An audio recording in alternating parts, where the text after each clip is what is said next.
Pak.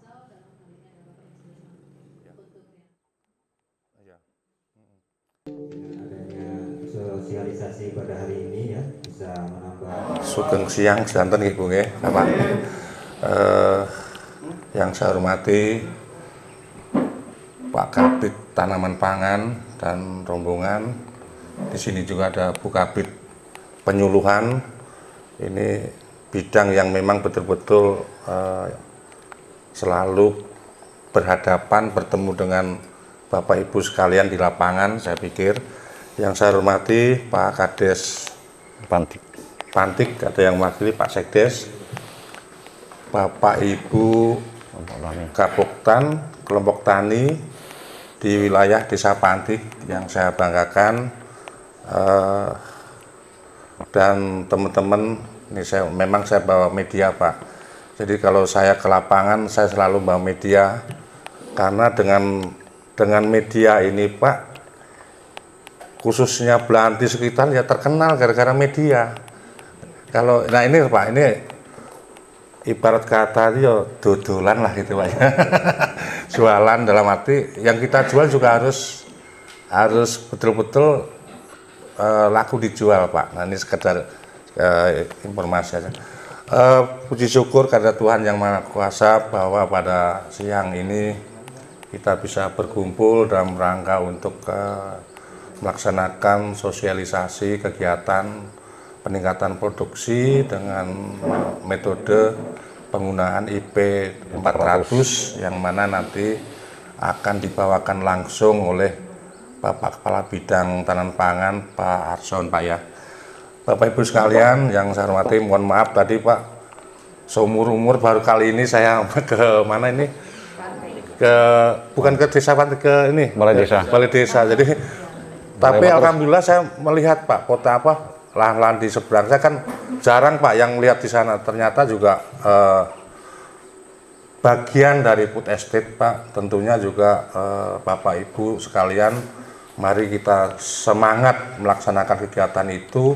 Walaupun beberapa kendala yang kita alami, memang ya ada kendala, tapi sama-sama kita cari jalan solusinya. Terutama ya saya sampaikan kayak pupuk Pak. Pupuk kalau nggak salah seminggu yang lalu Pak, saya pertemukan Pupuk Indonesia, distributor, terus distributor, produsen Pak, kami sudah kumpul untuk menangani bukan keterlambatan ya, dalam arti bukan kelangkaan Mas, memang pupuk itu ada Pak, cuman mekanismenya itu yang kurang lancar, mekanisme dan komunikasi yang memang selama ini tidak terbangun dengan baik. Ya mudah-mudahan kemarin Bu PPL kemarin mungkin sudah ada gerakan nih dari PT ATM, mudah-mudahan sudah ada, alhamdulillah, karena mereka juga saya minta dari Pupuk Indonesia sebagai polisi militernya memantau Bu itu, dan kami pantau semua pergerakan program mereka, progres pelaksanaan penyaluran pupuk, karena selama ini ya dari tahun ke tahun Pak kita rasakan bahwa yang namanya pupuk itu kan kebutuhan pokok yang selama ini sudah nanam, sudah waktunya mupuk, lambat dan sebagainya. Nah ternyata Pak ada yang salah di situ. Mungkin tadi saya sebutkan salah komunikasi, kurang komunikasi dan sebagainya. Alhamdulillah Bu PPL-nya nanti kita pantau, kita monitor terus, mudah-mudahan tidak ada, ya kita terkurangilah masalah pupuk itu. Dan selanjutnya ini adalah saya pikir kegiatan yang sangat baik Pak Arson, tentunya IP 400 ini juga memerlukan suatu inovasi teknologi yang memang betul-betul menyedot tenaga, saya pikir Pak ya. IP 400 tentunya nanti juga harus diimbangi teknologi yang betul-betul bisa mengikuti prosedur setahun 400 ya kan itu. Ya. Berarti setahun 4 kali tanam. Nah, tentunya di situ coba nanti diperjelas, disosialisasi Mas, mungkin penggunaannya bibit bagaimana, benih dan sebagainya. Ya tentunya benih yang umur pendek, yang umur kira-kira 90 hari. Kalau ada tuh Pak, umur 75. 70, 60, 60, 70 udah panen. Ya kan gitu. Nah tentunya juga Bapak Ibu juga kurang istirahat nih tentunya. Nah, tapi nggak apa-apa Pak, ini namanya juga inovasi menuju ke sana. Ya tentunya perlunya adanya nanti pendampingan Pak Arson dan teman-teman di bidang TP. Tentunya kita harus selalu sinergis Pak Arson dengan para petani, kelompok tani dan sebagainya, dengan BPPL-nya dan sebagainya, tentunya untuk mengawal itu. Nah, tadi saya tanyakan, mungkin sudah ada yang ini Pak, yang melaksanakan MP 400 ya? Ada? Ya? Sudah mulai ini ya? Ya. Nah tentunya ini Pak Arson, Pak Indra Jaya ya? Ya oke. Nah tentunya ini Pak, ini salah satu start mulainya lah gitu. Mulainya awal IP 400 bagaimana nanti proses pengawalannya dan sebagainya, saprodinya Pak Arson, tentunya itu harus selalu dikawal dan sebagainya. Teknologinya gimana dan tentunya sudah mungkin nanti disampaikan oleh Pak Arson langsung. Ya tentunya saya sebagai insan pertanian Pak, Pelang Pisau menyambut baik dengan ini dan juga minta kepada Bapak Ibu kelompok tani, Kapoktan di sini bisa melaksanakan ini dengan baik. Tentunya juga harus sinergi dengan para aparat, tentunya dengan Bu PPL di sini. PPL di sini ada nggak? Izin nggak? Oh izin. Oh ya nggak apa-apa. Ada Bu Sri Haryanti ya. Ya tentunya harus selalu komunikasi Pak. Contohnya kenapa saya sampaikan, kalau ada serangan UPT dan sebagainya itu kan selalu jangan ditunggu dulu rusak dulu Pak. Kalau memang sudah ada gejala, tolong sampaikan. Di sini juga ada petugas PUPT Pak Edi ya. Nah selalu, nah ini Pak yang saya maksud, selalu komunikasikan dengan baik. Tentunya jangan sampai kasep ya Pak ya, bahasa Jawanya sudah terlanjur rebah baru lapor, nah dan sebagainya. Nah ini hubungannya juga Pak, nanti saya mohon didaftarkan di yang tempat Bu Titin, asuransi. Bapak Ibu yang sudah tanam itu tolong sudah didaftar Bu ya? Kemarin kami masukkan Pak. Nah. Tapi polisnya sampai sekarang kan belum keluar. Apa bisa mantek ikut masuk apa belum? Nah. Kemarin CPTA sudah saya kirimkan. Ya. Ya tentunya dikomunikasikan Bu. Ini adalah untuk ya jangan sampai ini gagal Bu ya. Ini untuk menjamin Pak, siapa tahu nanti kalau pas tanaman jenengan itu terserang apalah itu hama penyakit, bisa diklaim Pak. Tentunya juga Bapak Ibu sudah megang polis tadi. Mungkin nanti ya maka nanti ada Bu dikomunikasikan. Inilah untuk jaminan, siapa tahu, tapi harapan saya, doa saya jangan sampai gagal lah Pak. Nah supaya nanti toh kalau itu memang bisa klaim Pak, diklaim sesuai dengan Pak, luasan yang rusak. Jangan sampai nanti salah paham bahwa nanti gagal 1 hektar ngeklaim 6 juta Pak gitu. Nah itu nanti Pak, dulu diklarifikasi, dicek diidentifikasi kerusakannya. Nah yang rusak itulah yang dibayar Pak. Nah yang sering terjadi salah paham Pak. Wah nanti rusak 1 hektar dapat 6 juta. Ya memang standarnya 6 juta 1 hektar. Tapi nanti kan dinilai dulu Pak, berapa sih rusaknya kan. Nah itu baru bisa klaim Pak. Itu. Nah ini tentunya hal-hal ini mungkin sebagian masih belum tahu Pak. Ibu ya, Pak Arson, tolong nanti diselipkanlah di itu supaya bisa petani itu terlindungi lah dari gangguan usaha itu. Mungkin itu dari saya singkat. keterkaitan dengan ini, mudah-mudahan kegiatan ini bisa dilaksanakan nanti di lapangan, karena ini adalah suatu terobosan saya pikir dari pemerintah ya, karena kita jangan takut corona Pak. Kalau kita takut corona kita nggak bisa ke sawah ya, tentunya anjuran pemerintah tetap kita laksanakan, terutama saya nggak pakai masker, terutama pakai masker, terus hindari dari gerombol-gerombolan dan sebagainya lah. Kecuali kalau orang punya gawe kan nggak bisa kita hindari Pak ya, tapi tentunya juga harus hati-hati lah gitu. Dengan demikian kegiatan sosialisasi peningkatan produksi dengan IP 400 pada siang ini dengan izin kita semuanya kami nyatakan dibuka dengan resmi. Demikian yang bisa saya sampaikan. Atas kurang dan lebihnya kami ucapkan terima kasih. Saya akhiri, wassalamualaikum warahmatullahi wabarakatuh. UPPL di sini bisa melaksanakan ini dengan baik, tentunya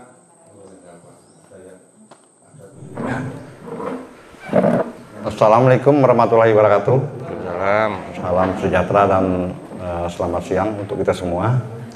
Yang kami hormati Bapak Kepala Dinas Pertanian Pulau Wisau, yang kami hormati kepada Bapak Kades Pantik atau yang mewakili, yang kami hormati dan kami banggakan teman-teman Gapuktan, kelompok tani dan petani di Desa Pantik.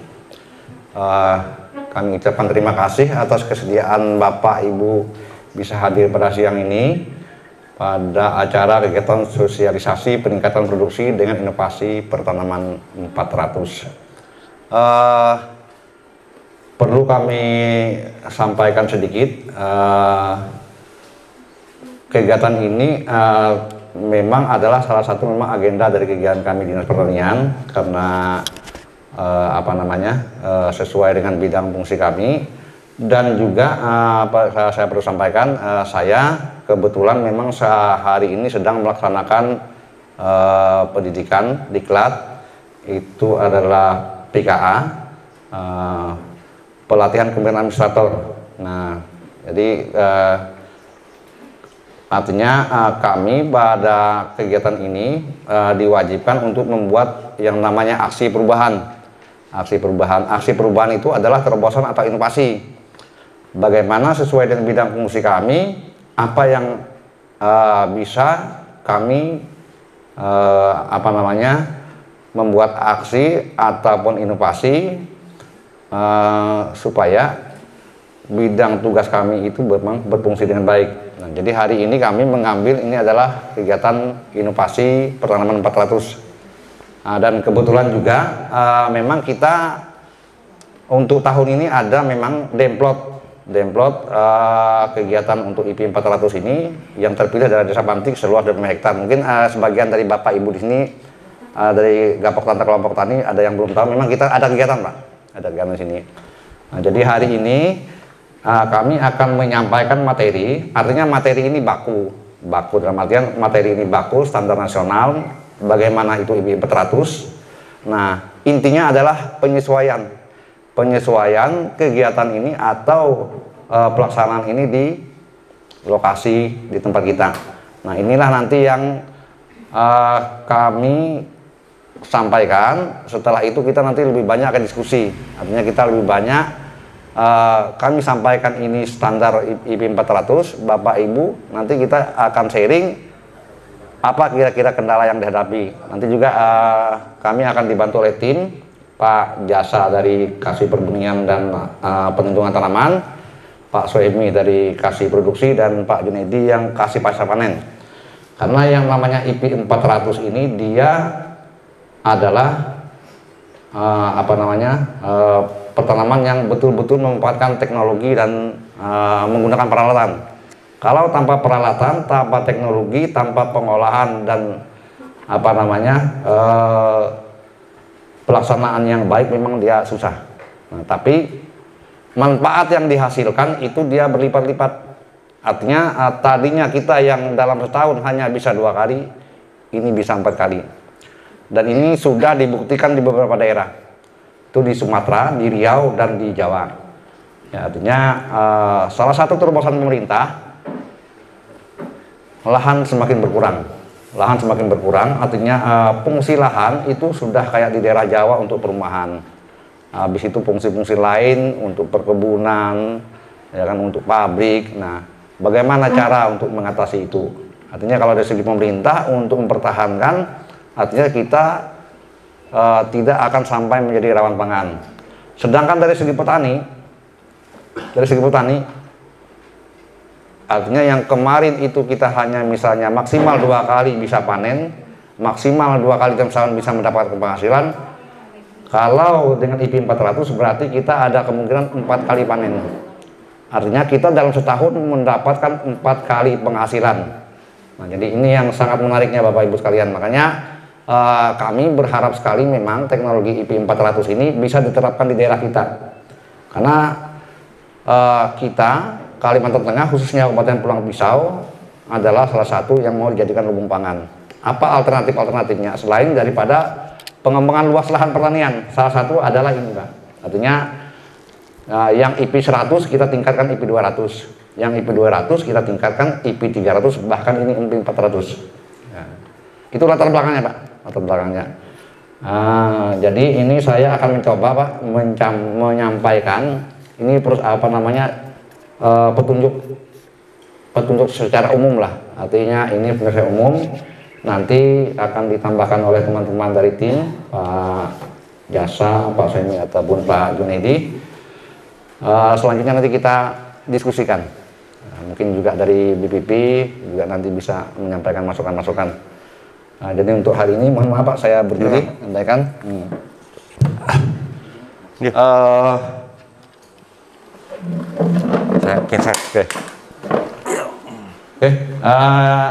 Kami akan menyampaikan sedikit materi, artinya sebagai paparan umum apa itu IP 400. Pengertian IP 400 itu adalah menanam padi 4 kali setahun. Artinya yang sekarang ini mungkin Desa Pantik 2 musim Pak ya, 2 kali setahun. Nah, kita akan mencoba menjadi 4 kali setahun. Dalam pelaksanaan terhadap pertama 4 kali ini ya artinya ada faktor-faktor pendukungnya supaya bisa terlaksana 4 kali Pak. Supaya bisa terlaksana 4 kali, itu yang jelas pasti dia benih. Jadi benih itu umurnya harus genjah atau saat genjah, pendek. Nah, jadi ini sudah ada banyak varietas pengembangan dari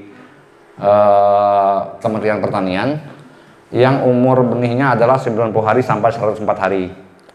Itu misalnya Dodokan, Silgonggo atau Impari 1. Terus untuk selanjutnya karena pertanaman 4 kali Pak, artinya dia itu memang apalagi kalau misalnya pertanamannya hamparannya tidak banyak dan tidak serentak, itu pasti rawan kan, pasti rawan hama penyakit. Itu yang memang harus betul-betul kita menguasai bagaimana menghadapi serangan hama dan penyakit. Nah, terus yang ketiga pengelolaan hara, karena memang dia seperti kita memaksa kan Pak, memaksa bahwa tanah itu harus subur terus. Artinya harus subur terus, seperti kita sekarang ternak ayam ras lah. Jadi memang makanannya, pakannya harus bergizi. Nah, inilah juga salah satu dari prinsip dasar IP 400 itu, haranya harus tersedia. Terus selanjutnya bagaimana dengan teknik meningkatkan IP pertanaman ini menjadi IP 400 atau 4 kali setahun? Caranya ya ini melalui penggunaan benih berumur pendek tadi Pak, 70 sampai 90 hari, yang posisinya dia disemai di luar, jadi dia tidak tabur. Karena apa? Kalau dia tabur nanti waktunya mepet, waktunya tidak nyampai. Nah, itu posisinya. Nah, terus pola dan waktu tanam sesuai kalender tanam. Pupuk kimia hanya urea 25 kg per musim untuk ureanya, menggunakan unsur hara dan kompos. Terus bisa juga menggunakan limbah tanaman dan limbah ternak. Nah, setelah dipanen langsung tanah itu diolah lagi Pak. Jadi ibaratnya makanya dia kenapa menggunakan, saya bilang harus teknologi, kita harus menggunakan combine yang sebenarnya. Kalau di petunjuk ini dia masih menggunakan sabi sama perontok, tapi idealnya kita combine. Karena apa? Karena kita perlu kecepatan. Jadi karena perlu kecepatan karena waktu kita yang mepet tadi. Nah, makanya dia harus didukung oleh teknologi. Lanjut. Ini kriteria lahan, artinya secara petunjuknya kriteria lahan yang cocok untuk IP 400 itu adalah yang memang sudah terbiasa dengan IP 200 Pak, dan pertama 2 kali. Terus seperti yang hari ini ada, kita bikin demplot bantuan dari kementerian, dia minimal 25 hektar. Dalam artian tadi termasuk salah satu untuk supaya kita mengantisipasi serangan hama penyakit. Jadi idealnya dia minimal satu hamparan itu 25 hektar. Terus memang yang tidak kalah pentingnya karena memang tanaman padi itu air. Jadi memang dia harus punya pola pengaturan air yang selalu bisa memenuhi, tidak terpengaruh oleh musim kemarau ataupun hujan. Itu kuncinya. Artinya inilah yang harus kita, karena masing-masing daerah beda.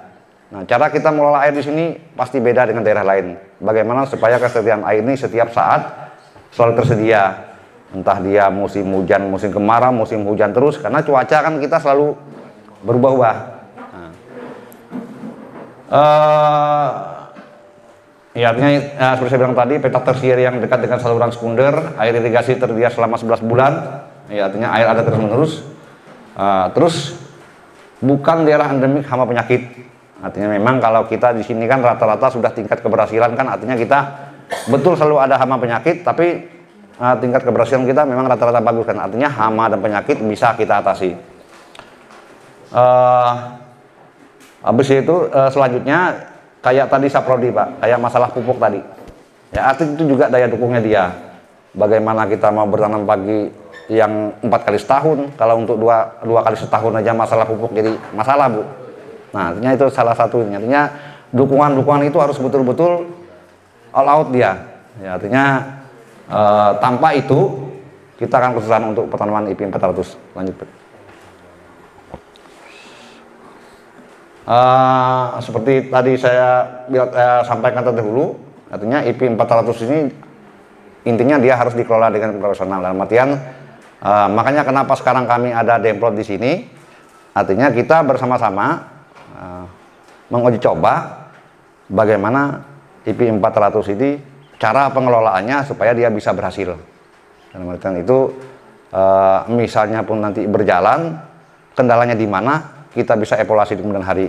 Ya, karena kita ngerti sendiri, artinya masalah tanaman itu dia selalu memang berhadapan dengan kondisi cuaca yang berubah-ubah, ya kan. Terus kendala-kendala seperti misalnya tadi penyediaan pupuk, habis itu penyediaan alat kanalisasinya.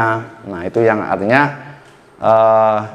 kenapa saya bilang ini teori, tapi faktanya kita di sini Pak. Pada sini artinya itu yang artinya perlu kita sekarang ini kegiatan sosial memperkenalkan, tapi perlu kita itu saling sharing. Artinya kendala yang Bapak hadapi misalnya yang untuk IP 200 bagaimana, yang sudah melaksanakan IP 400 bagaimana. Kalau pembagian musimnya dia memang mengikuti dua tanam yang seperti biasa Pak, yang IP 200. Jadi dia nanti akan dibagi menjadi okmar dengan asep. Lanjut Pak.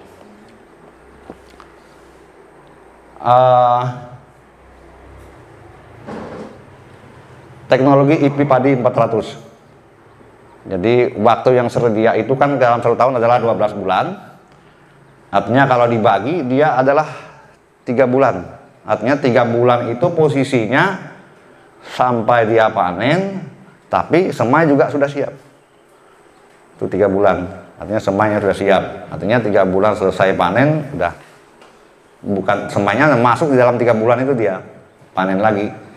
Nah, kalau saya bilang, terus kesediaan air tadi, ya, artinya sekarang contohnya kemarau, bilang sampean tadi kan ini pada pompa semua, berarti mesin pompa harus siap.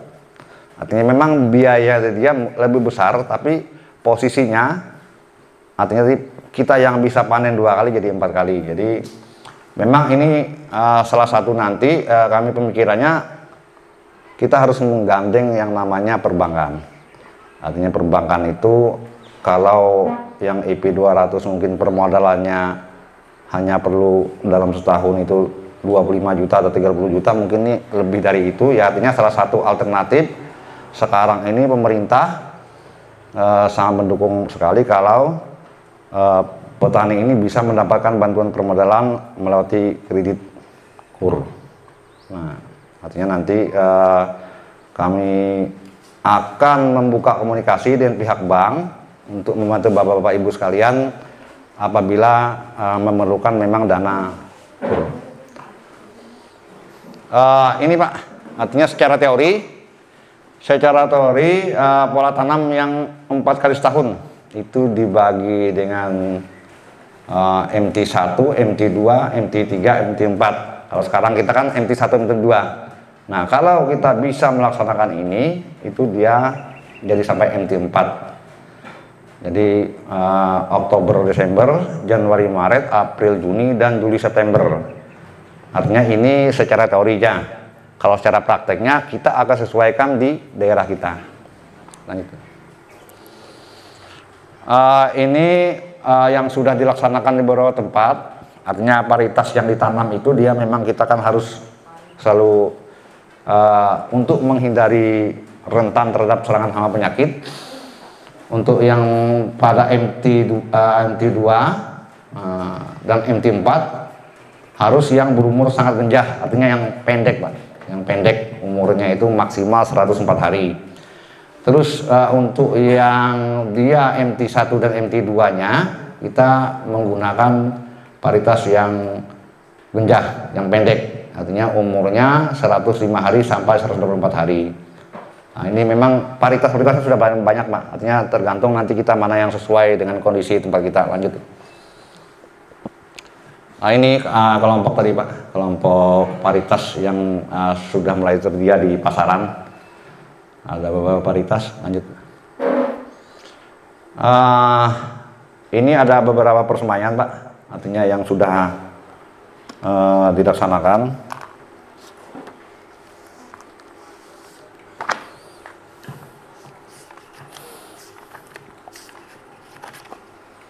Jadi ada beberapa model persemaian. Jadi persemaian tulikan, persemaian kering atau basah, persemaian dapok. Untuk yang persemaian cuplikan nih Pak, dia menggunakan lahan itu memang ada disisakan lahan di lokasi tanam. Jadi 15 hari sebelum penanaman sudah dibikinkan paling nggak 5% lah. Itu artinya lahan yang ada, lahannya sampai di 2 hektar itu ada disisikan untuk persemaian. Terus yang kedua untuk persemaian basah kering itu artinya kita lihat kondisi lahannya yang memungkinkan, artinya tidak terpengaruh dengan kondisi air. Terus yang dapok itu dia dibikinkan untuk persemaian, dia main ya, seperti kotak. Lanjut. Pengolahan tanah ini standar umum Pak, artinya cara pengolahan tanah itu dia memang disiapkan waktunya memang sangat pendek ya, artinya ya itu tadi Pak, artinya daya dukungnya harus memang alsintan, artinya ini adalah pertanian modern, harus traktor. Kalau kita menggunakan yang tradisional tidak bisa, karena kita tadi punya waktu sangat mepet. Nah, itu salah satu yang umum dilaksanakan itu olah lahan itu disiapkan dalam 7 hari setelah panen, artinya komben jalan pun mungkin sebelahnya sudah olah. Ini hari ini yang setengah hektar sudah dikomben, besok sebelah yang sini sudah traktor. Itulah untuk misalnya waktu. Terus pengolahan tanah itu tadi lanjutannya ada 2 tadi kan, yang ini tapin apa tanah terbatas. Jadi memang ada juga seandainya memang terbatas, salah satu caranya seperti ini, ketika menggunakan herbisida. Nah, artinya kalau memang kesediaan misalnya traktor terbatas atau peralatan terbatas, jadi menggunakan herbisida. Aturannya seperti lahan digenang selama 4 hari, air dikeringkan untuk memulai tanam bibit padi untuk umur 22 HS ditanam dengan jarak tanam 20-25. Nah, artinya ini tunjuk secara umum. Untuk penyesuaian lapangan kita sesuaikan nanti. Lanjut. Cara tanam yang umum Pak, ini yang sistem tanam legowo. Lanjut Bet. Nah ini sistem pengairan. Pengairan pada sistem tanam pindah. Yang kedua pengairan berselang. Terus pemupukan, artinya ini umum Pak, pupuk NPK sama pupuk organik. Lanjut. Nah serangan hama penyakit Pak, ini memang paling rentan kalau untuk IPM 400. Jadi ini yang memang harus betul-betul kita perhatikan. Nah, artinya ini salah satu nanti kesediaan obat-obatan itu adalah harus ada komunikasi. Seperti bilang Pak Kadis tadi, jangan biarkan sudah parah, itu sudah parah. Artinya memang ini memerlukan koordinasi yang bagus dan pengamat hama penyakit. Jadi umum ini serangan hama penyakit. Lanjut.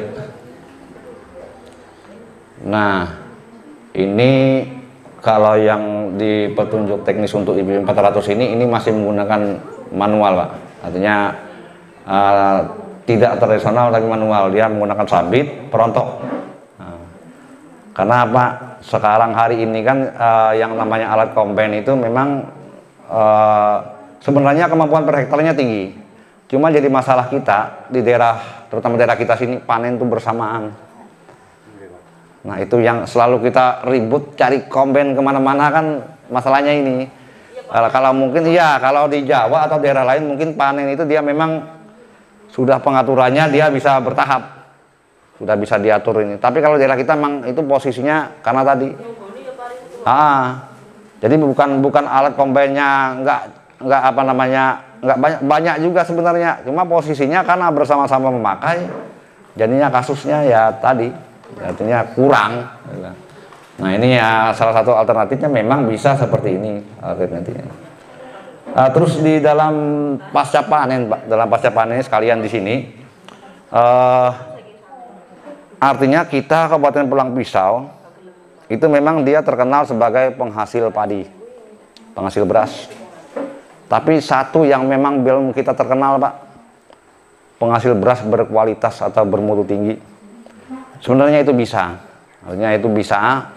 Itu yang kami juga dari Dinas Pertanian sebenarnya kedepannya kami akan konsentrasi ke sana. Dan kebetulan kita didukung oleh Kementerian Pertanian dari Balai Pasca Panen dan Direktur Pasca Panen, bahwa salah satu kunci untuk meningkatkan kesejahteraan petani itu adalah peningkatan mutu Pak. Mutu itu dia kuncinya di pasca panen dan panen, ya kan? Artinya kalau kita survei di beberapa tempat, beras dari Belanti ini ya rata-ratanya kualitasnya maksimal sedang Pak, sedang aja. Artinya yang kualitas yang ini ya padahal sebenarnya itu kuncinya di sini. Kuncinya adalah pada saat panen, pada saat pengeringan dan penggilingan. Nah sekarang kita sedang membangun model itu Pak, itu nanti yang di Belanti. Kami dengan Balai Pasca Panen itu ada menyiapkan satu model nanti untuk mencoba mulai tahap panen, pengeringan, sampai pada saat produksi padinya itu bisa menghasilkan beras premium. Nah, artinya beras premium atau beras medium tapi yang berkualitas bagus dengan rendemen yang memang secara ekonomi itu masuk. Nah itu Pak yang mungkin Pak perlu nanti juga kita sharing-sharing, artinya supaya artinya bukan hanya kita meningkatkan supaya dapat 8 ton, tapi nilai jualnya Pak, seperti misalnya bilang tadi sekarang turun ya 4.600. Nah tapi kalau misalnya dia masuk penggilingan, padinya bagus, sekarang di pasaran itu beda beras yang mutunya tidak bagus dengan yang bagus bisa sampai Rp3.000, itu faktanya. Dan kebanyakan beras itu bukan dari Belanti kalau bilang bagus, padahal beras Belanti atau Belanti dari sentra kita di Kecamatan Pandai Batu harusnya itu bisa. Jadi mungkin ini juga penting nantinya, lanjut. Nah ini jadi akhirnya IP 400 ini adalah suatu terobosan Pak. Artinya fakta sekarang apalagi di daerah Sumatera, daerah Jawa, lahan itu sudah begitu susah dan begitu mahal. Nah, di tempat kita pun lahan memang juga sudah mulai susah didapatkan dan mahal. Terus yang kedua, membuka lahan baru artinya menjadikan dia sawah itu butuh waktu dan modal. Ya, artinya selama pengalaman kita ini di sini rata-rata kalau masih setahun 2 tahun itu ibaratnya kata orang kalau itu dijadikan memang mata pencarian kita agak susah, kita harus cari kerja sampingan. Baru di sawah di pengelolaan di 3 tahun ke atas kan yang baru artinya bisa diharapkan. Ya, artinya salah satu alternatifnya adalah mengolah lahan yang ada supaya dia bisa panen lebih dari 2 kali. Ya. Jadi memang sehari ini kita ada demplot di sini, nanti kita diskusikan bagaimana demplot yang ada itu. Terus juga memang ini kan ada teman-teman yang dalam 1-2 tahun itu mencoba untuk 3 kali kan Bu, mencoba untuk 3 kali.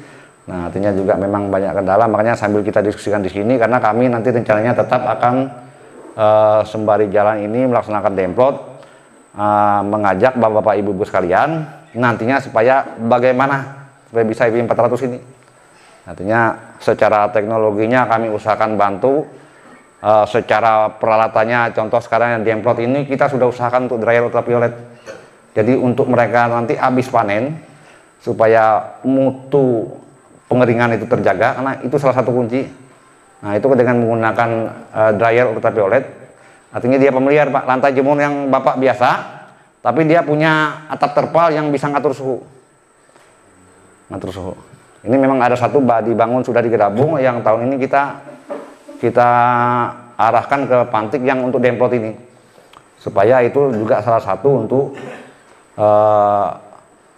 memudahkan. Artinya kalau biasa kan kita kalau hari hujan cepat gurung anunya. Nah, di bawah basah lembab ya kan, di atas ada air, jadi ya itu tadi kan akhirnya hasil padinya belang-belang kan.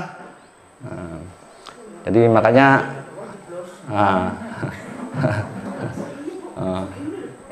itu tadi artinya kadang-kadang kita sebenarnya itu permasalahannya enggak terlalu ini, cuma hasil itu loh, hasil akhirnya tadi ya kitanya mungkin kalau jual padi tadi kan sekarang turun 4.600, tapi kalau digiling hasilnya bagus itu akan jauh nilainya. Itulah yang artinya kita sama-sama membuka pikiran dan wawasan kita.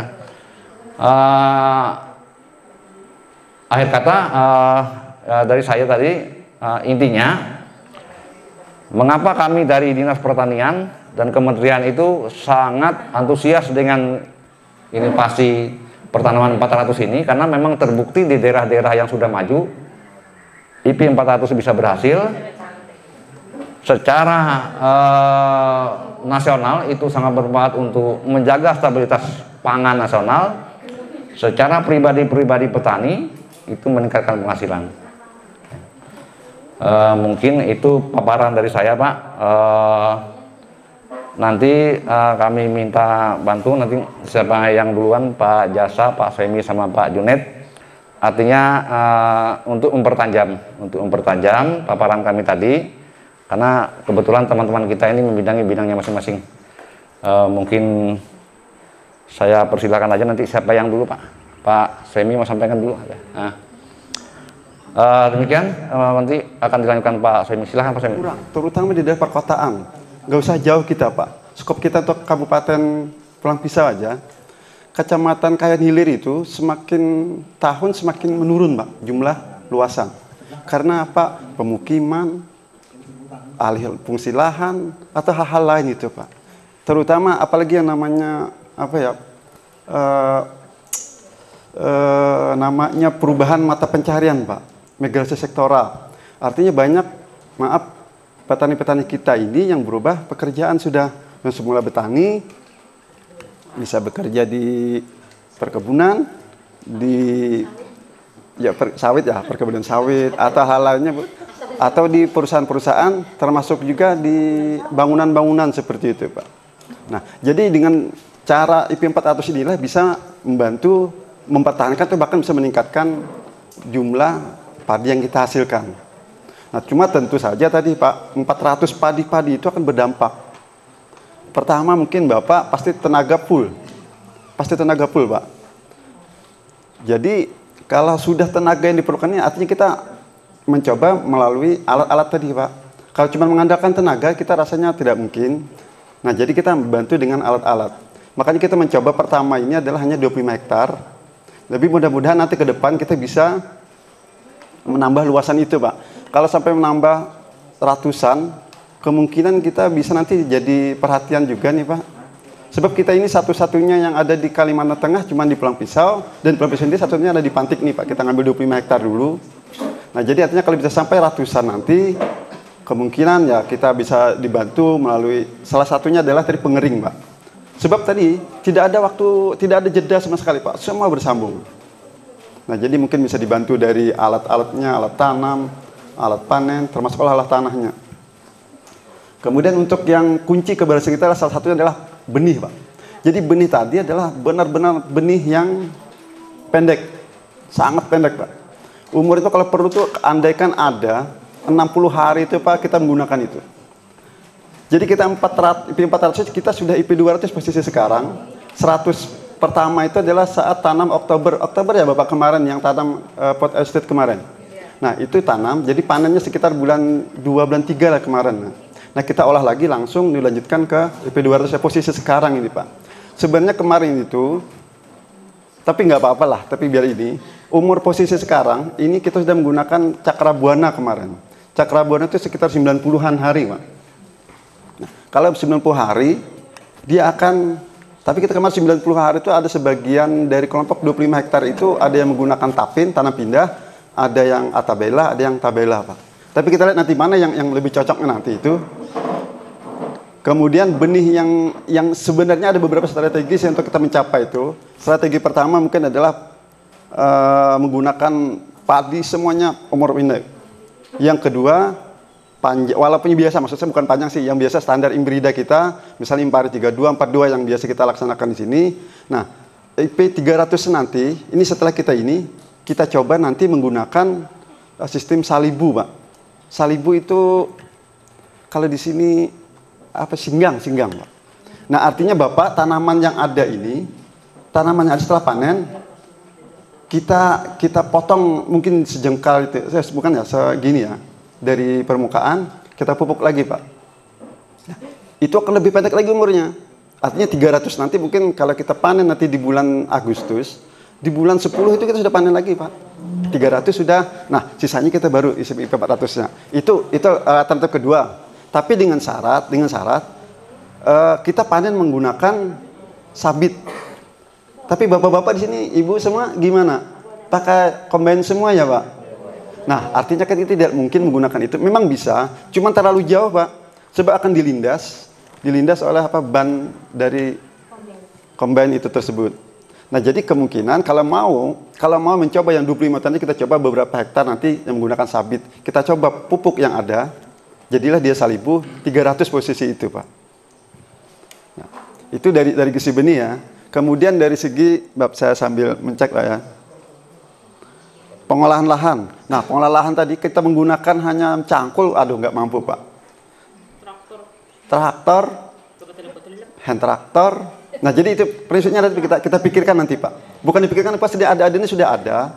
Cuman sekarang sifatnya hanya brigade, tidak melekat di kelompok, Pak. Artinya setiap Bapak memerlukan akan digilir, Pak, di lahan-lahan yang sudah ditentukan mana-mana nanti yang didudukan. Kemudian untuk olah tanah, pengairan. Rasanya di daerah kelompok yang ada di sini rata-rata ikut kemarin serasi, Pak ya. Serasi 2020 ikut ya, yang dapat pipa-pipa itu, Pak. Nah, artinya itu kita sudah mendukung untuk kegiatan itu sendiri, Pak. Artinya pengairannya kan kita benahi. Nah, hanya saja maaf mungkin untuk sementara karena perbaikan jalan ini kita agak terganggu itu. Artinya saluran kita masih mampet atau dangkal. Tapi nanti setelah jalan bagus saya yakin, Pak. Artinya kita bukan hanya saat ini, tapi kita ke depan, Pak. Kita lebih pikirkan ke depan juga nanti, pipa bisa kita laksanakan. Nah, kemudian untuk yang pengairan, selain pengairan adalah pemupukan. Nah, pupuk saya anjurkan selain disampaikan oleh Pak tadi, pupuk itu adalah juga pupuk organik, Pak. Pupuk kandang. yang sifatnya tahan lama itu Pak. Kalau Bapak ngasih urea, ya mungkin nggak nyampe, satu musim nggak nyampe Pak, sudah habis. Tapi kalau Bapak memberikan pupuk kadang, pupuk organik, dia manfaatnya lebih jauh, lebih panjang gitu Pak. Artinya sekali Bapak memberi akan sampai setahun Pak. Nah, jadi salah satu dari RAB itu di sana menyatakan pupuk organik itu harus ada Pak. Nah, itu sudah dilaksanakan di kelompok Pak Ujang, mana Pak Ujang? Apa nama kelompoknya Pak? Oh, Karya Jadi, ya benar. Nah, jadi artinya di sana kita mencoba 25 hektar itu di sana, mudah-mudahan nanti ke depan kita bisa menambah lagi Pak. Untuk pengendalian OPT, nah seperti disampaikan Pak Kabid tadi, pasti itu paling permasalahan Pak. Karena dengan adanya terus-menerus selama 4 kali menyebabkan hama penyakit itu tersedia makanannya Pak. Kalau sudah tersedia makanannya apa? Panjang umur mereka Pak. Nah kita tidak bisa memutus. Nah makanya saya sampaikan tadi adalah alternatif lain itu kita menggunakan palawija. Selain kita bisa memutus mata rantai hama penyakit itu dengan pergiliran tanaman, juga hara yang dipakai oleh tanaman beda-beda, akan beda juga yang dimakannya. Jadi artinya kita menanam ini, pangkalannya ini, makan ini. Jadi akhirnya bisa termanfaat semua. Kemudian untuk pengendalian hama itu mungkin disampaikan oleh Pak Jasa nanti Pak, beliau lebih menguasai untuk hal itu. Kemudian untuk panen, nah panen tadi seperti saya sampaikan, kalau kita menggunakan alat combine tidak bisa menggunakan salibu tadi Pak. Kalaupun ada, Bapak pernah melihat mungkin Pak ya sisanya itu Pak. Menurut hasil penelitian itu 30% Pak. 30% dari yang ada itu kita bisa menghasilkan dari salibu tadi atau dari singgang. Nah, untuk pemasaran saya rasa tidak ada masalah. Artinya kita di sini tersedia terus. Berapapun gabah yang dihasilkan, insya Allah terserap terus aja Pak. Selama kita bisa memperbaiki kualitasnya tadi. Kiranya demikian. Kurang lebih saya mohon maaf. Assalamualaikum warahmatullahi wabarakatuh. Mungkin lanjut Pak Jasa. Contohnya kena saya sampaikan, kalau contohnya kena saya sampaikan. Oke. Assalamualaikum warahmatullahi wabarakatuh. Terima kasih ya atas kesempatan yang diberikan bahwa saya hari ini bisa bertatap muka dengan sampean yang pasti ya kan. Karena mungkin ada yang belum kenal Pak ya, mungkin sudah yang kenal, mungkin Pak Tugiman kayak itu deh. Saya lupa Pak Tugiman ada di sana tadi itu. Saya tadi pakai masker nggak kenal saya Pak, karena lama nggak ketemu Pak. Memang Tugiman. Bagaimana ya? Ya bagaimana? Iya, iya. Bagaimana Pak? Sorry Pak, salah ya. Saya sesuai dengan bidang saya Pak ya. Saya di bagian hama dan penyakit tanaman ya. Tadi mungkin sudah diutarakan dengan panjang lebar sebenarnya bahwa inovasi IP 400 ini baru kita laksanakan Pak, dan ini inovasi baru, dan nanti itu kendala utama yang sampean hadapi adalah ini Pak ya, hama dan penyakit tanaman. Tidak ada IP 400 pun OPT ini sudah jadi masalah Pak ya. Itu yang pertama ya. Yang kedua itu nanti di pasca panen, karena sampean harus berbagi waktu ya, antara tanam dan panen dan mengelola hasil panen. Sebenarnya harus berpacu ini Pak, berpacu dengan waktu sebenarnya di situ nanti. Itu yang tapi semuanya itu karena ini inovasi baru Pak ya. Jadi nanti bagaimana caranya kita mengatasi itu semua ya. Nah, saya fokusnya kepada pengendalian hama OPT ya. OPT. Nah, program pemerintah sesuai dengan peraturan pemerintah ya nomor 12 tahun 92 itu kemarin, bahwa pengendalian hama dan penyakit itu Pak mengacu kepada sistem PHT. Artinya pengendalian hama secara terpadu. Nah, di dalam sampai menerapkan IP 400 ini nanti ini sangat berperan Pak ya. Kalau sampean lengah sedikit dari ini, Wallahu alam, ya. Ini penekanan Pak ya, penekanan supaya mengingatkan Pak, mengingatkan ya. Karena ini yang jadi perannya nanti Pak. Jadi PHT itu apa ya? Jadi PHT itu sebenarnya penggunaan ya, artinya kita menerapkan berbagai cara pengendalian ya. Cara pengendalian itu banyak Pak ya. Cara pengendalian itu banyak seperti yang disampaikan Pak Sohimi tadi Pak. Itu satunya sebenarnya semuanya dari pengolahan lahan, dari segala pencocok tanam, itu pengendalian semua itu. Nah, itu dalam PHT itu semua dipadukan, Pak. Ya. Dipadukan. Jadi dari sempian tanam, pengolahan lahan sampai panen itu semua itu pengendalian, ya. Nah, semua itulah yang dipadukan nanti, Pak. Yang dipadukan. Artinya dari sampai pengolahan lahan itu sampai harus siap terus itu, ya. Harus sampai monitor terus tanam padi itu, ya. Nah, terus lain. Nah, kemudian ya, di dalam PHT itu, ya, di PHT itu ada prinsip, Pak. Yang perlu sampai ingat juga ini kan, dalam prinsip. Prinsip yang pertama itu adalah budidaya tanaman sehat, ya. Budidaya tanaman sehat, ya. Jadi tanaman itu kalau sehat, penyakit itu tingkat serangannya akan berkurang, Pak. Ya. Nah, kayak apa cara menggunakan tanaman itu supaya sehat? Tadi sudah disampaikan pemupukan, pengolahan lahan yang baik. Yang utama pula adalah pengaturan jarak tanam. Ya. Kalau tanaman semen itu bersih, Pak, ya, tidak ada rumput di dalam apa? Memang kita lihat, ya, kita lihat di tanaman petani itu kadang-kadang gulma itu pasti ada di tengah, ya kan?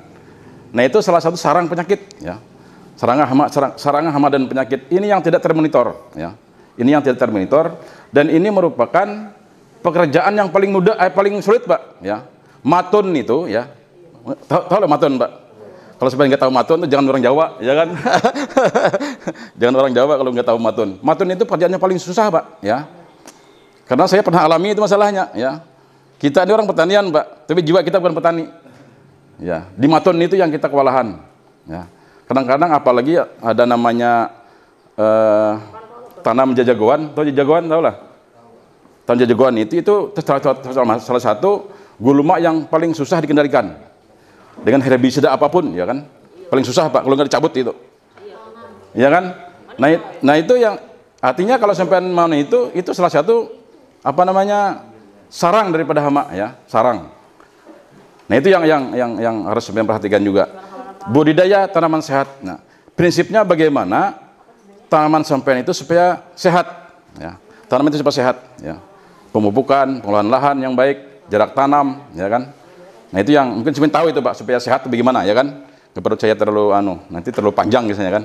Nah, yang kedua, dan sehat, sampean harus tiap minggu itu melakukan pengamatan.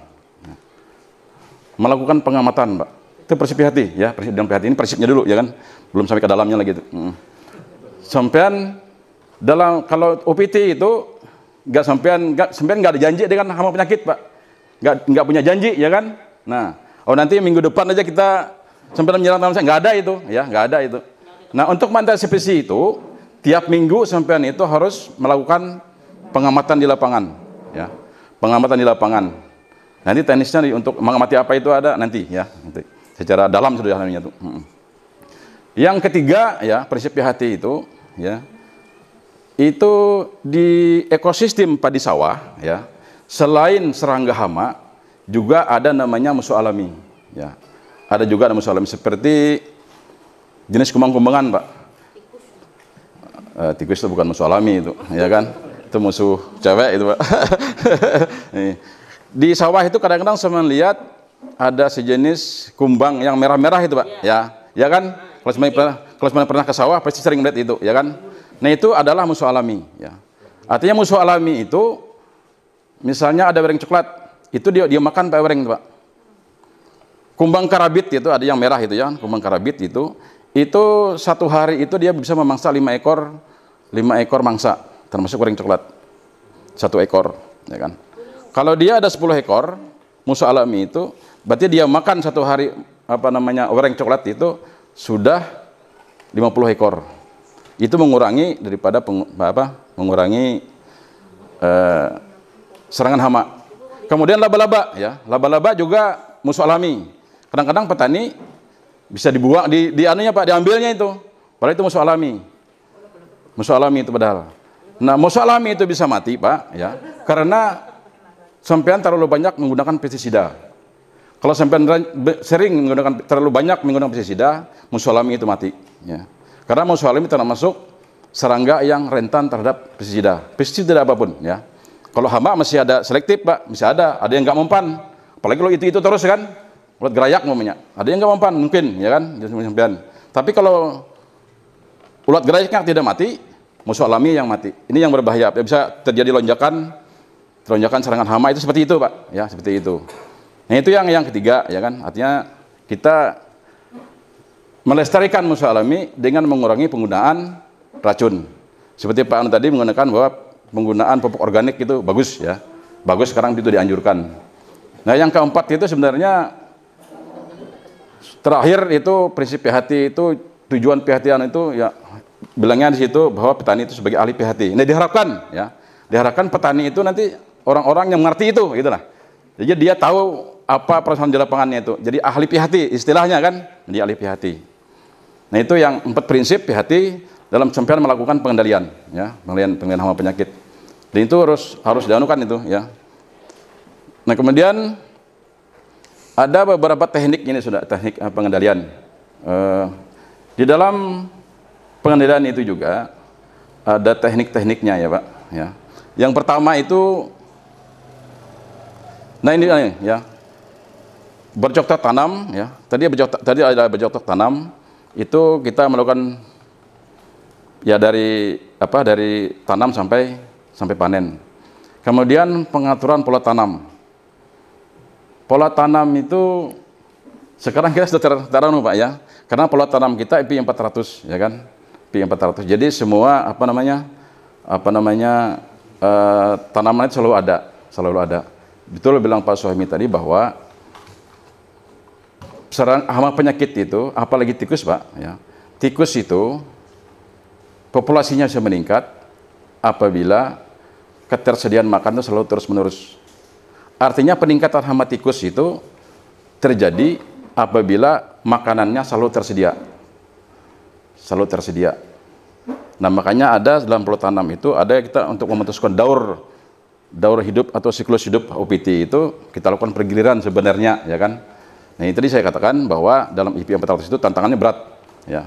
Tantangan berat, tapi kita coba, Pak, ya, karena itu inovasi, ya. Inovasi yang terbaru itu, ya. Betul, kan. Itu yang perlu, artinya hal-hal yang perlu kita waspadai, ya. Nah, kemudian pergiliran tanaman, ya. Pergiliran tanaman itu saya kira kalau dengan tanaman lain sudah Pak jelaskan itu, ya. Sudah Pak jelaskan tadi, ya. Perlu itu pergiliran tanaman itu merupakan salah satu pengendalian. Terus coba lanjut. Pengolahan tanah sudah tadi, ya. Pengolahan tanah termasuk salah satu pengendalian. Sanitasi itu tadi matun, ya. Matun itu salah satu pengendalian. Itu cepat aja, ya. Kemudian waktu tanam, ya. Kita tidak punya waktu tanam nih, ya kan? Karena kita IP 400 tidak punya waktu, Pak. Tidak punya waktu, ya. Ya kan? Itu ditanam terus kan? Tanam terus. Nah, ini yang artinya perlu jadi perhatian juga ini, ya. Perhatian juga, Kemudian dengan pemupukan sudah, ya. Pemupukan sudah dijelaskan dan tadi sudah disampaikan oleh narasumber yang kan langsung dipupuk sudah teranu, ya. Nah, kemudian tanaman perangkap ini kalau di hama tikus itu modelnya begini, Pak, ya. Tanaman perangkap ini tanaman yang dulu kita dahulukan tanam, misalnya sampean tanam tikus itu, misalnya tikus, Pak, ya. Ini tikus yang kebanyakan tanaman perangkap antara singkong atau jagung dengan padi banyak, ya kan. Tikus, ya, kalau kita ingin memerangkapnya itu tanaman perangkap itu tanaman duluan, Pak, ditanam duluan, ya. Atau ada padi sama padi yang tidak kita senangi, ya, padi yang tidak kita senangi kita tanam duluan 1 bulan atau sebelum atau setelah Nah, baru tanaman pokok yang kita usahakan baru kita tanam. Kalau itu endemis serangan tikus akan menyerang tanaman itu, ya, tanaman yang duluan itu, Pak, ya. Sebenarnya kalau tikus baru serangan, tikus itu biologi tikus, artinya tikus itu Pak, kalau satu lahan itu tidak habis, ya, tidak habis, dia tidak akan menyerang ke lain. Itu model kayak apa ya? Model sudah apa namanya, prinsip hidupnya gitu Pak. Jadi dia habiskan dulu satu tahun ini, satu ini dulu, baru dia menyerang ke lain. Ya, coba sampean bedakan antara tanaman yang pernah diserang tikus, ya, dengan tanaman yang belum pernah diserang tikus. Sampean bedakan. Pasti dia katakan yang bekas serangannya dulu. Kasih dulu dia Pak, serangan dulu. Dia kalau dia itu belum habis, dia tidak akan menyerang yang tanaman ini. Nah, itu tanaman perangkap itu Pak, ya, tanaman itu perangkap. Saya pernah kita menguji itu betul jagung, ya. Jagung dengan padi dulu ya kan. Itu jagung itu dihabiskannya dulu, baru karena sudah tidak ada makanan, ya. Karena tikus itu tahu, ya. Kalau tikus itu sudah tidak ada makanan, lemari pun dimakannya, ya. Iya kan? Nah, apalagi yang hanya jenis tanaman. Nah, jadi ya karena kemarin nanti anunya. Jadi tikus, jadi itu tanaman perangkap, ya. Terus mulsa saya kira nggak ada, ya. Mulsa itu dihorti lah nanti anunya, ya. Nah, penilaian hayati ini saya katakan tadi, ini musuh alami, ya. Musuh alami itu serangga yang makan serangga, ya. Musuh alami itu terdiri dari beberapa golongan. Musuh alami sebagai predator, artinya predator itu dia memangsa serangga, memakan serangga, predator namanya, ya. Seperti laba-laba, seperti kepiting tanah, kumbang karabit itu tadi, dia memangsa. Juga ada sebagai parasitoid, ya. Parasitoid itu artinya ada serangga, golongan dari tabu-tabuan wanyi, ya, itu dia bertelur di dalam telur serangga atau di dalam badan serangga. Dia bertelur, dia beranak, lalu serangga itu akan mati. Atau kalau dia bertelur sebagai parasit telur, telurnya tidak akan jadi. Nah itu, ya, itu yang sebagai parasitoid. Kalau dia sebagai patogen, ya, patogen itu penyakit. Karena serangga itu juga bisa diserang penyakit, Pak. Seperti ulat gerayak, ya. Gerayak itu bisa diserang penyakit. Bisa juga, ya. Nah itu biasanya kita perbanyak, itu kita kembangkan. Biasanya seperti itu. Nah kalau vertebrata itu burung segala amfibi itu ya artinya yang bisa, kalau kita kebanyakan ini burung burung hantu itu memakan tikus, itu vertebrata namanya. Nah, prioritas tahan saya kira nggak perlu kita jelaskan, ya. Prioritas tahan gitu. Nggak ada prioritas yang tahan terhadap beberapa serangga maupun penyakit.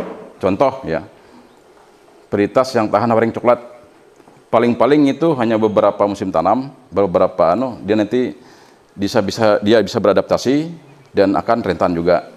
Penyakit belas, ya. Impari 422 tahan terhadap belas, Pak. Dulu, ya kan? Setelah kita tanam beberapa musim tanam, sekarang dia mulai rentan terhadap penyakit belas. Karena penyakit belas itu mempunyai beberapa ras, ya. Banyak ras yang di dalam penyakit belas itu, dan dia mampu beradaptasi menyesuaikan diri dengan inang dia atau tanaman itu. Jadi sehingga dia bisa menyerang lagi, Pak, bisa tambah rentan, ya. Nah itu yang prioritas tahan. Terus apalagi itu? Nah ini kalau mekanik itu kita gorpiokan lah, intinya gorpiokan, ya. Contohnya. Terus kalau fisik ini saya kira kita belum ada di sini, Pak, belum ada, ya, karena kita menemukan suhu udara, ya, nggak ada gitu kita, susah ini, Pak, ya. Nah ini misalnya kemio ini nggak ada kita, ya, karena itu seperti kalau di hortikultura ada, misalnya sekpromon, ya, sekpromon. Biasanya di hama lalat buah itu ada cara kita menggunakan sekpromon, artinya dengan perangkap. Nih, artinya sinyal kimia. Nah kemudian yang terakhir itu pestisida, ya, pestisida.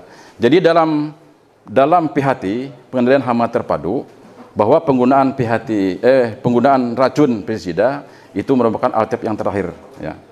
Alternatif yang terakhir, Pak, ya, itu yang terakhir. Itu kalau sudah beberapa cara pengendalian tadi itu tidak bisa kita lakukan. Nah, baru racun yang kita gunakan. Tapi kita di sini kebalikan, Pak, ya. Ada hama minta racun, ya kan? Ada hama minta racun. Nah itu. Nanti di EP 400 ini kalau sampean tidak apa namanya, hati-hati, artinya tidak bisa ya kan. Hati ini perlu kita terapkan, Pak, ya kan. Yang pertama tadi 4 prinsip tadi, Pak, ya, budidaya tanaman sehat, ya. Kemudian sampean harus mengamati tiap minggu, ya. Nah, kemudian penggunaan racun ini dikurangi, ya, dikurangi, ya. Budidaya sehat itu kita gimana caranya kan, seperti yang utama itu saya kira kalau saya lihat di lapangan itu sampean matun itu yang utama, Pak. Matun itu yang utama. Kalau sampean mungkin ada ya. Ada ya. Kalau sampean jarak tanam sampean itu kan saya lihat ada yang baik jarak tanam, tidak ada rumput di tengahnya itu, Pak. Wah, bagus sekali itu. Ya, bagus sekali itu. Itu mengurangi serangan penyakit, ya. Serangan penyakit. Nah, kemudian saya anukan yang lebih spesifik lagi bahwa di tempat kita ini tadi seperti yang dipaparkan Pak Hasan tadi, itu hama dominan yang menyerang, hama tikus, ya kan. Kemudian pengerek batang. Saya lihat tadi ya, pengerek batang. Kemudian saya lihat hama putih palsu, ya. Banyak hama putih palsu, ya. Kemudian penyakitnya itu penyakit belas. Itu sudah Pak, dominan terhadap di daftar kita. Nah, saya informasikan bahwa kalau tikus, ya, tikus itu memang sudah sampean tahu semua itu, ya. Tahu semua, ya. Jadi kalau sampean mau nemu tikus, jangan setelah satu sudah bolong di sawah, Pak. Sudah bolong di sawah baru sampai melapor, ya. Nah, ini yang sudah bolong di tengah sawah itu sudah bolong 1 meter aja sudah bolong, itu nggak terkendali lagi sudah, ya, terkendali.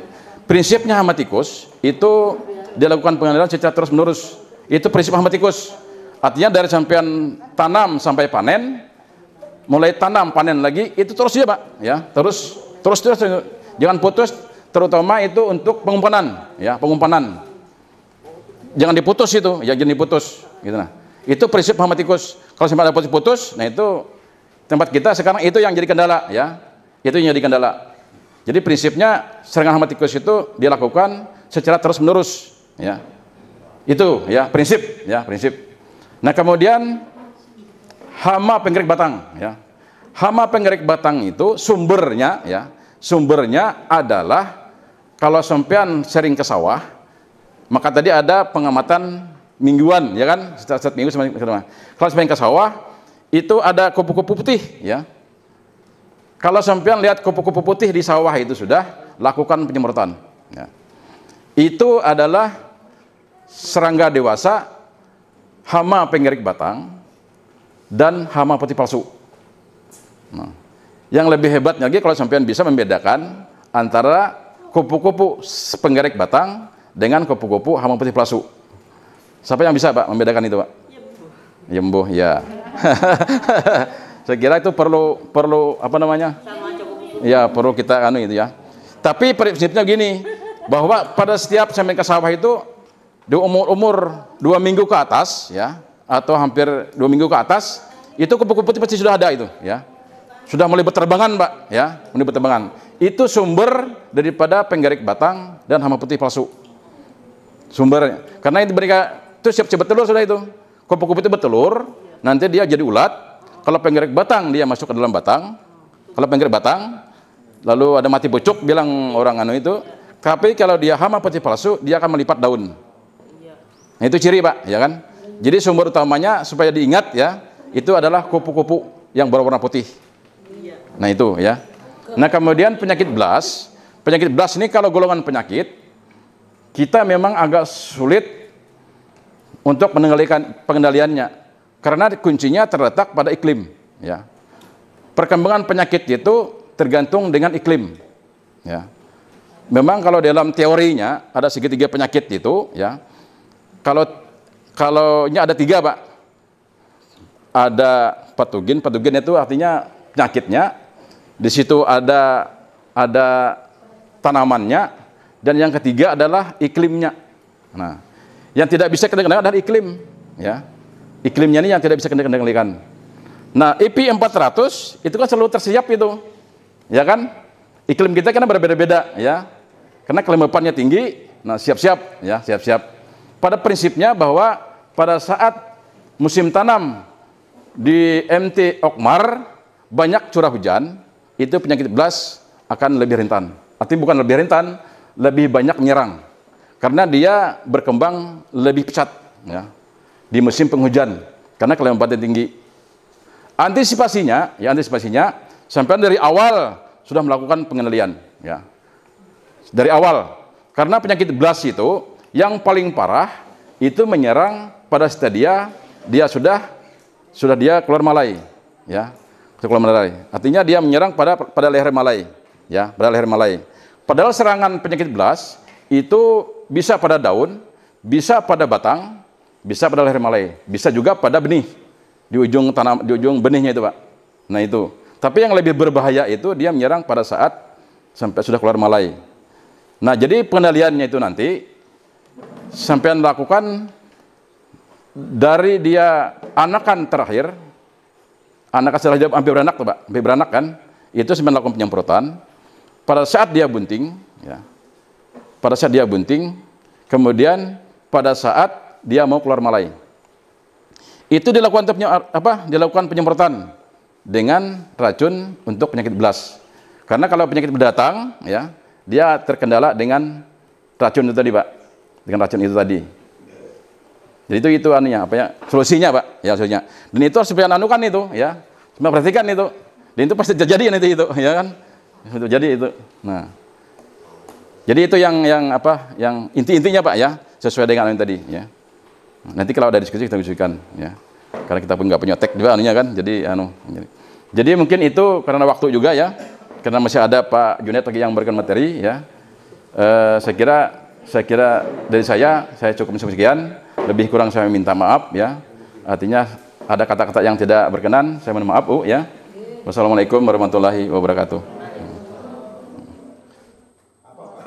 Luasan yang rusak, jangan sampai nanti sama dikasih dicek kita identifikasi mungkin nanti ya, maka nanti ada peluang dikomunikasikan.